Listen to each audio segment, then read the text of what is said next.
Democrats going to have to swear off Jewish donors to pass a commie purity test because they're checking FEC filings. Now, a lot of Jewish Americans don't even back Israel, and their money's still no good. Establishment Democrats don't have the spine to fight for the soul of their party. So the consultants passed out a memo. For now, Democrats are told to play dumb and repeat big tent. As someone who identifies as a progressive, is this a moment of reckoning for establishment Democrats? I want us to be a Big Tent party. I mean, I've been saying this for years. I think that it's actually a sign of a party that is alive and growing when there's a contest of ideas inside the party. A contest of ideas? About abolishing prisons? How's that a contest? About taxpayer-funded sex change surgeries for kids? Even NBC was like, these people are vicious. If you're saying the Democratic Party needs a bigger tent, does that include someone who called a former Democratic president of the United States a rapist?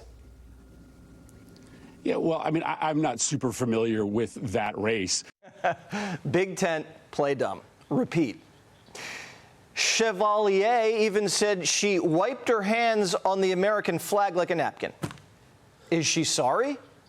Wiping your hands with the American flag that you have since deleted and acknowledged were divisive. What do you say to voters who are still perhaps concerned and want to understand who you are? I have always centered the values of justice, of accountability, of human dignity at the core of my organizing. And those are the values that I will bring with me to Congress. Chevalier went to a pro-Palestinian protest 24 hours after October 7th. She wants to abolish prisons and police. She says she wants to seize the means of production. Oh, and she was a big fan of the North Korean dictator, most importantly because he wasn't white. Listen to this word salad. But does any of that give you pause? I genuinely believe that the gravity and the responsibility of this role has a way of inhabiting you. And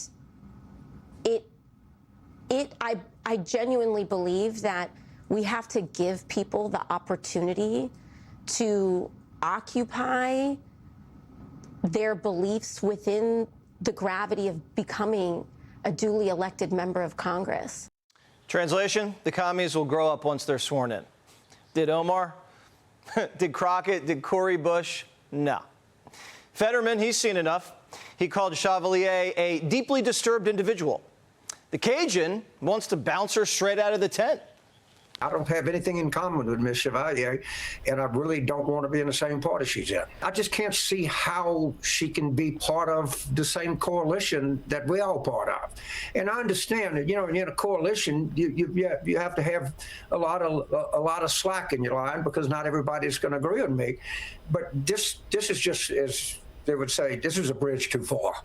The Raging Cajun's a relic. He's a Clinton Democrat. Bill Clinton, a white Baptist boy from Arkansas, tough on crime, business-friendly, against gay marriage. The Clinton Democrats are going to get purged first. Then the Obamas and Bidens are next. It's Mamdani time. Republicans are going to make you the poster child for the Democratic Party. Let them. We don't have to ask ourselves what life looks like if a socialist wins. I won last November, and over the course of these last 6 months, what we've delivered for working people are the very things we were told were impossible. Democrats are treating this guy like he's the Muslim Messiah. ABC's begging him to run for president. I noticed that you're turning 35 soon, right? In a few months, yes. So you now hit one of the constitutional requirements to run for president.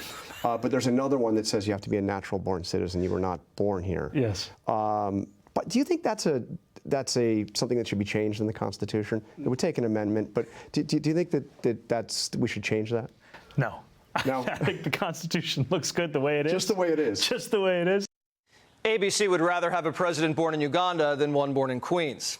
They'd rather have a guy who built nothing over a guy who built the New York City skyline. Now, Mamdani might not have the power of the presidency, but he has power over the Democrat Party. Schumer and Hakeem's jobs are in his hands. Schumer's toast in 28, toast. And if the Democrats win the House, the commie caucus is going to make Hip's life miserable. And when you have a slim margin, few communists can hold everything hostage. Hakeem wants a bill passed? Well, not until he says free Palestine. The Commie Caucus is expanding. Meet Milat Kiros, born in Ethiopia, but naturally running for Congress in Colorado. Was 9/11 an inevitable consequence for America based on U.S. foreign policy? Inevitable in the sense that we destabilized a lot of the Middle East, that forced people to believe that another act of violence was the only response. And again, just like I said before, our responsibility is to getting rid of those conditions that lead to violence in the first place. Ms. Kiros has a law degree, and she's pursuing a PhD. What does she do for a living? She works at a coffee shop. So she's overeducated, underemployed, and is already calling her shot. Watch. The only way we get Medicare for all passed is by getting rid of the Democrats that are actively standing in that way. Trump was asked about the commie wave. Here's what he said. Go. Because it's not socialism, it's really communism. They use the word social democrat because it sounds so nice, but it's really communism you're talking about. I think it's the biggest threat to our nation there is, maybe since our founding. That includes World War I, World War II, September 11th. It includes the Pearl Harbor attack. I think this is the biggest threat to our nation. People will smile when I say that, but the smart people are going to say, you know, he's probably right. J.D. Vance was on Real Time with Bill Maher this weekend, and Maher said the choice all Democrats have to ask is MAGA or communism. If this is where they're going, my vote is in play. Okay. And I like to hear that. It actually always has been. Every year. So it's either going to be you or Rubio. MAGA and communism are on a collision course. The Democratic Party is getting squeezed, and they're not even putting up a fight. This is the new battle. Be sure to like and subscribe for all the Fox News latest on YouTube, and catch full shows streaming now on Fox One.